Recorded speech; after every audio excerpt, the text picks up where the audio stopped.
নবীজি সাল্লাল্লাহু আলাইহি ওয়াসাল্লাম সর্বদা তার প্রতি ভালোবাসাকে প্রকৃত ঈমানের সঙ্গে যুক্ত করেছেন।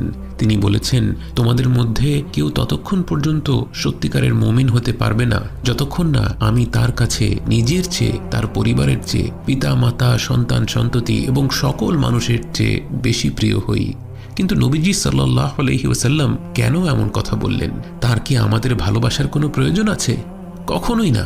স্বয়ং আল্লাহ তাআলা নিজে তাকে ভালোবেসেছেন, তাকে মনোনীত করেছেন, তার মর্যাদা উঁচু করেছেন এবং সমগ্র সৃষ্টির মধ্যে সর্বাধিক সম্মানিত করেছেন। এরপর কি আর আমাদের ভালোবাসার প্রয়োজন থাকতে পারে? আসলে তাকে ভালোবাসার প্রয়োজন আমাদের, কারণ নবীজি সাল্লাল্লাহু আলাইহি ওয়াসাল্লামের প্রতি ভালোবাসা ছাড়া ঈমান পূর্ণ হয় না। যখন মহানবী সাল্লাল্লাহু আলাইহি ওয়াসাল্লাম আপনার নিজের সত্তার চেয়েও বেশি প্রিয় হয়ে ওঠেন, তখন আপনার নিজের নফস আপনাকে আল্লাহ